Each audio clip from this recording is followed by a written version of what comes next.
Para business leaders dan intellectual business community, kita lanjutkan diskusi kita hari ini, yaitu what needed next, the culture of candor, yang kita ambil dari Harvard Business Review bulan Juni tahun 2009. Masih bersama kita Pak Yunardi, kita sedang membicarakan tentang kultur keterbukaan seperti apa sih yang kita perlukan di Indonesia ini. Tentunya dengan tujuan adalah efektivitas dari bisnis kita. Ya, dan kita masih bergulat di sini nih tentang warna apa nih yang cocok sebenarnya untuk kita. Dari audiens ada yang ingin sharing, maybe Pak Hank, silakan. Dari pengalaman saya bekerja 30 tahun di foreign oil company yang mempunyai 2 parent companies, dan saya sebut saja satu adalah Chevron dan satu adalah Texaco, di mana menurut pengalaman saya openness itu di Chevron itu lebih besar. Seorang pegawai yang baru masuk, kemudian setelah sebulan minta keluar, itu tetap dihormati dengan diberikan satu luncheon ya, walaupun hanya bekerja 1 bulan. Sedangkan di Texaco itu lebih strict ya. A leader is a leader, you cannot bantah him ya. Nah, dari 2 company ini throughout their history, Texaco itu udah bangkrut sekarang, masuk chapter 11, karena kulturnya mutlak selalu ya, sehingga pada suatu saat keputusan leadernya itu mengenai policy kalah dan kalah di dalam pengadilan, sehingga dianggap bangkrut. Nah, sedangkan yang satu yang sangat terbuka itu sampai sekarang masih survive. Jadi saya lihat di sini satu contoh yang barangkali samar, tapi di mana candor itu sangat dibutuhkannya. Oke, Pak. Other than that, in these 2 companies, which one you as a Eastern person feel more comfortable to work with? Saya kira kalau di Indonesia perlu kayak Texaco itu, di mana tetap masih dipegang leadership yang kuat ya. Karena you yourself feel lebih comfortable di Texaco at that time gitu ya, maksudnya climate-nya dibandingkan waktu di Chevron. Karena kita banyak dapat belajar dengan leadership yang kuat. Sedangkan yang satunya di mana partisipatif gitu, akhirnya ya biasa-biasa saja. You enter as an engineer, you retire as an engineer. I see. Chances for going up is rather hazy ya. Alright. Okay. Thank you Pak for your sharing. Pak Yun, what do you think? I mean, this is penilaian dari Pak Hank bahwa the culture yang merupakan komponen penting menentukan keberhasilan Chevron dan kebangkrutannya Texaco. I mean, there might be other factors as well, tapi menurut Pak Hank ini adalah salah satu faktor yang ikut sangat menentukan. Punya korelasi yang sangat. Itu in the West, Pak ya. Whether it is applicable here di Indonesia, ada nggak sih bahwa ada company yang very open, yang sustainable, kemudian yang very leader driven, yang kemudian lebih nggak sustainable. Kalau saya melihat kultur yang ada di sini, seperti yang dikatakan Pak Eng, mungkin lebih banyak peranannya the leaders. Karena apa? Karena di sini ini menganut satu konsep yang sangat paternalistik. You like it or you don't like it. Tidak peduli orang intelektual atau enggak, dan itu adalah the culture we are in.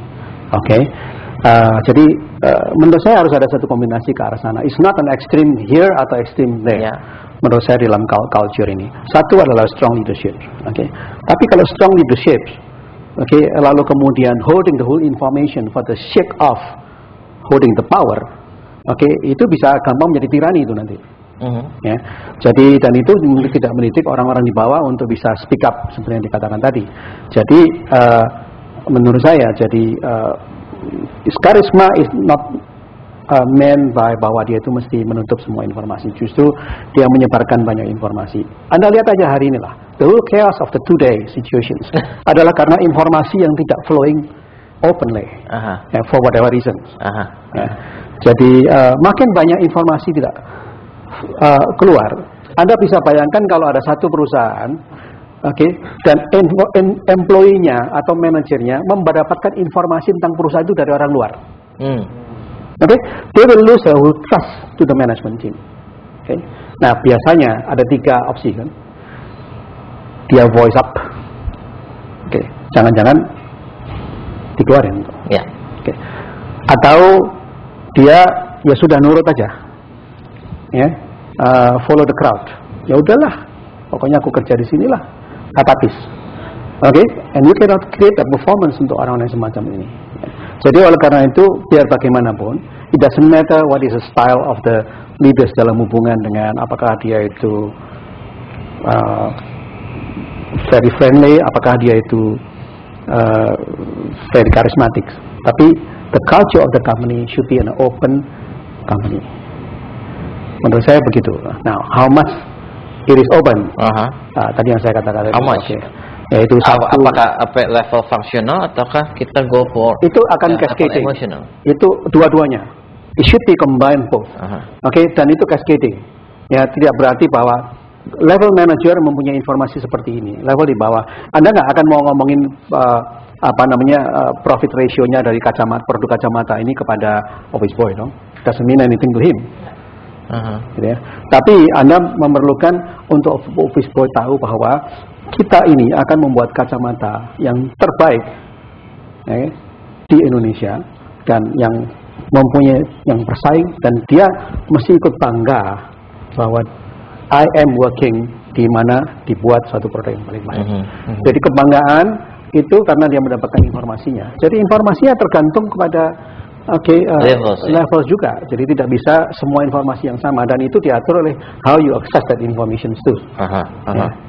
Jadi ada satu channel information, anything that you want to use for public information, you should also for the employees. Ada perusahaan yang punya banyak PR keluar, tapi employee-nya nggak tahu, karena informasi tidak diberikan ke dalam juga. So you have to do that. I see. Okay. Good example, Pak. Jadi it depends on the levelsnya, kita terbukanya seperti apa gitu ya.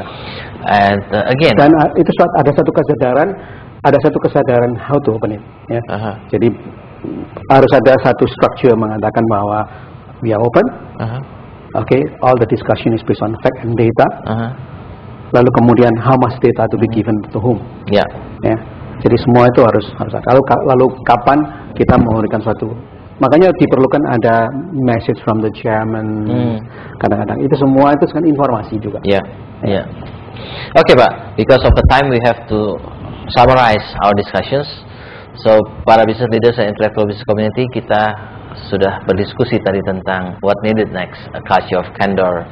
Satu artikel yang ditulis oleh James O'Toole dan Warren Bennis dari Amerika, tentang how this culture of transparency is needed.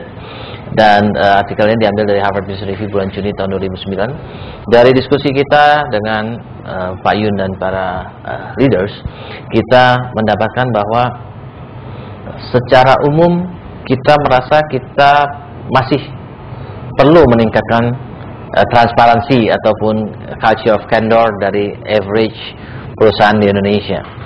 Tetapi kita juga sepakat bahwa caranya might not be as blunt, as terbuka dengan cara Barat, karena kita sendiri punya kultur yang kita nggak bisa bilang baik atau tidak, tetapi we live in it. Dan juga kita even talking from effectiveness, kalau kita imply cara Barat kemudian offended people, malah jadi konflik, malah jadi berantem, malah it's not effective anymore. Dan kita juga merasa bahwa kita sendiri pun as a leader, for example, kalau anak buah kita too blunt, terbuka, walaupun kita bilang we open, we welcome any input, any suggestion, any critics, and then ada anak buah yang very open, kita masih menganggapnya itu kurang ajar gitu kan.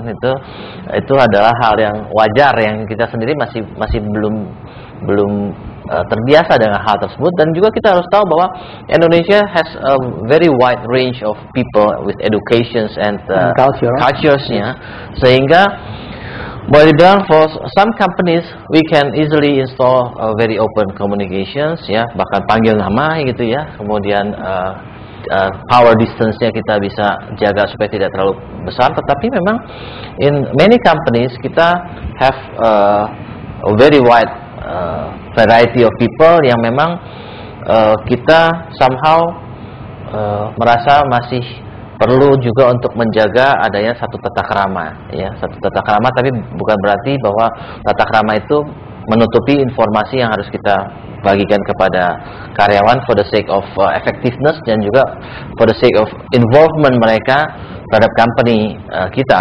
Tetapi kita juga harus bisa memilah-milah mana keterbukaan dengan level seperti apa yang bisa kita berikan kepada level yang di mana. Jadi kecocokan keterbukaan ini sangat diperlukan untuk supaya masih juga inline dengan culture kita. Mungkin kalau di dunia barat, even office boy has quite good educations gitu ya. Tapi di sini mungkin juga office boy dikasih data financial, dia tanya juga bingung ini apa, dan juga jadi kepikiran dan juga maybe not effective anyway. Ya malah dia bagi-bagi ke tetangga nanti kan malah jadi repot gitu ya. Bungkus kacang. Bungkus kacang masih mending, Pak. Kalau dibaca sama company lain gimana?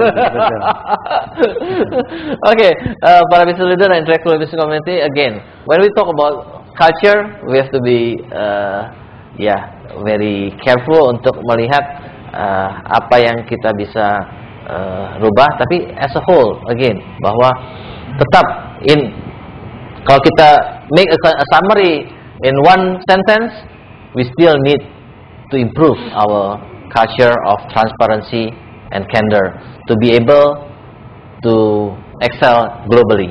Karena boleh dibilang in the global culture, Indonesia masih jauh ketinggalan dalam hal transparency and candor. Oke, para business leader dan intellectual business community, kita akan jumpa lagi dalam program CEO Reference berikutnya. Saya Dr. Bayu Prawirahi, Direktur Eksekutif Intellectual Business Community.